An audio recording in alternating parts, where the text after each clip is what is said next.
listening to The Olive Tree with me, Julia Fisher, the programme that brings you news of what God is doing in Israel and the West Bank through the lives of believers in Jesus who live there, both Arab and Jewish people.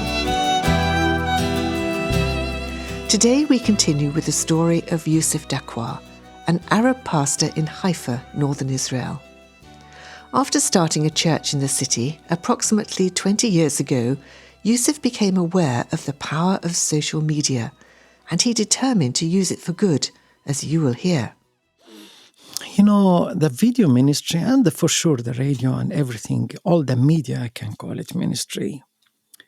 It's very hard to say, people, they don't get it that it is a ministry. Because sometimes we as Christians, we like to be like orthodox. We like to use the old ways. We believe that what Paul did, I must do today. This is great, but to be honest, we can't, because we are not the same people, and we are we are living in different age, different technology, different mindset. And what people did, they ride a donkey or a horse, I don't know what he did in that time, and he traveled between the villages. We cannot do it. We cannot do it anymore. We have much, much better tools, and I can say easier tools to use to do what Paul did. The only thing that we need is the heart and the anointing of Paul, not the tools that he used. So if he traveled from village to village and he spent 1 year here, half year there, whatever, I don't need to do that again. Because if you look around you, you have many, many things that every person in the whole world have it, like the smartphone. And that smartphone has a camera. And it's not any camera. Those smartphones, they can produce videos better than $2,050 camera 30 years ago or 20 years ago, honestly. Mm-hmm. So what make the difference that everyone can be a broadcaster these days? And in the same way, everyone can be also receiver. If you broadcast something that interests people, people can see you while they are sitting in the bus, while they are sitting in their office, where they are in the, in the beach, something. And, people become addict to their mobile phones. So if people are addict to their mobile phones and everyone is pushing their something, why we as a church don't use the same tools just to bring the light of Jesus to their hearts and encourage them? And that's why I believe God helped us to advance the media ministry, because it's very important. It's very unique tool that we can influence people. And God called us to influence people by using videos, by using audios, by using music. And we should not see the TV or whatever, all these things as an evil thing. Yes, it can be used for evil, but why we don't use this for grace, for good, for a blessing? Everything God gave us, we can use it for evil and for holiness and for blessing. Depend how we use it. And that's why I believe it's a privilege for us that God equipped us before those days to be ready technology and spiritually to react to the situation.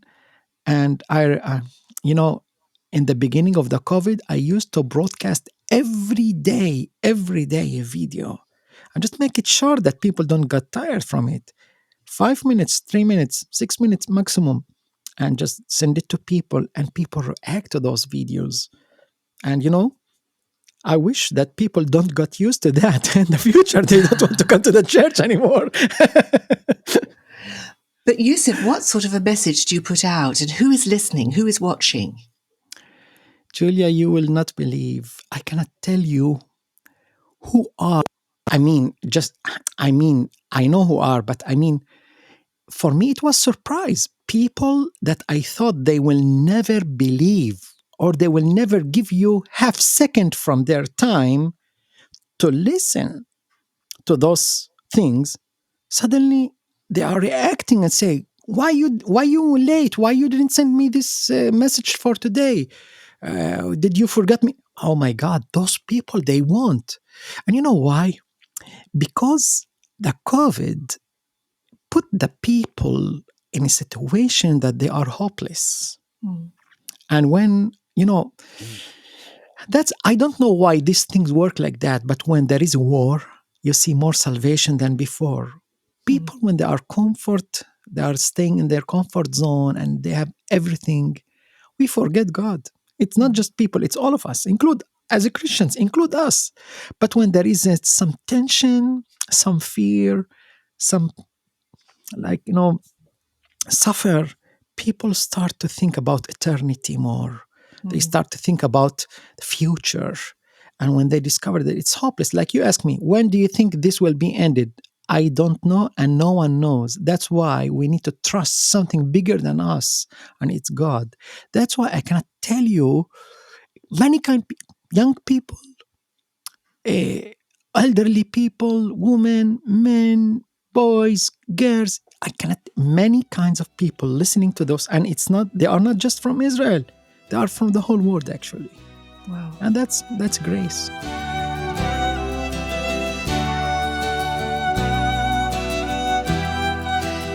Do they respond to you? Do they come back to you? I mean, you're a pastor of a big church already. Now you're very, very involved in media. How many hours do you have in your day? I have 48 hours a day. No, what I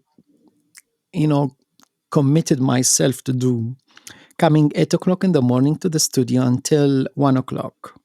And then I go back home and I spend my time studying and with my family and enjoying my time with my family. And, I do also some visiting with the people that I know. They don't fear someone to visit them, especially if they are close to me and I see them all the time. It's a struggle. Many people, they're afraid that anyone come and visit them, but, you contact them by phone, by different ways. Mm. I'm trying to do my best, but it's not easy, Julia. It's not easy. Mm. We need to pray and believe God for change, because in our congregation, at least, there are many people infected very badly from that COVID-19, and I wish this will be end soon. Mm. So you've got a lot of sick people. I'm not just speaking about sick people. I'm speaking people that they don't have any income. Mm. They have businesses that they broke. They have jobs that they lost. Mm. They have schools that they have been closed. Mothers and fathers sitting in their homes with their children, teaching their children with that Zoom thing. And that, children, they are not able to concentrate in their classrooms, how they will concentrate in their bedrooms with the watching a teacher with another 20 or 30 students, young children, they're shouting and crying and, these crazy things. Mm. It's a big challenge. It's a big challenge to everyone.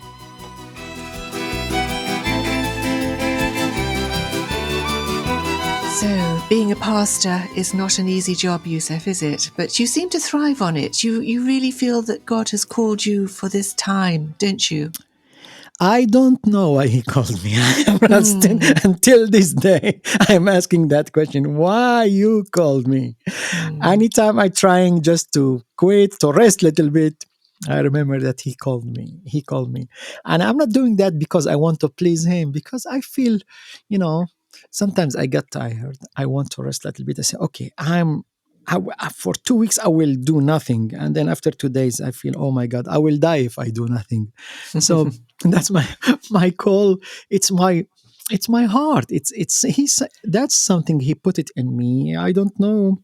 I wish this feeling will stop when I become retired because I must give also time to others to step in, and I I must rest really.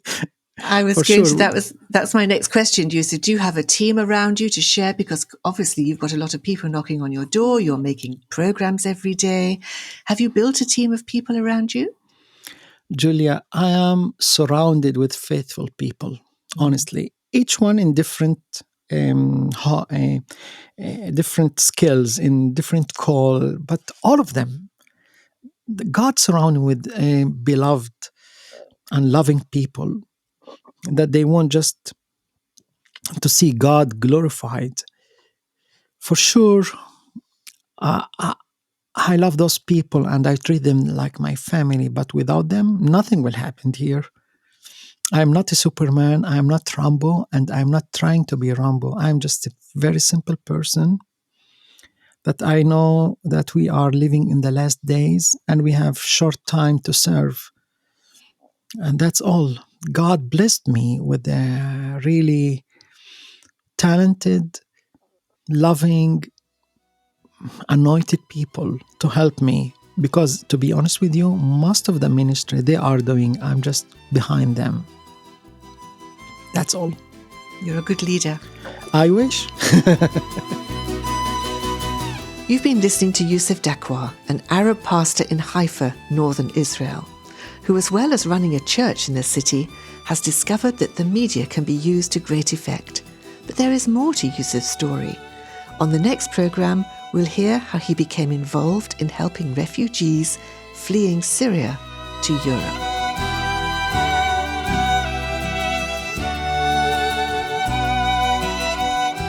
The Olive Tree Reconciliation Fund is a Christian charity based in the UK that supports the needs of both Jewish believers and Arab or Palestinian Christians living in Israel and the wider Middle East.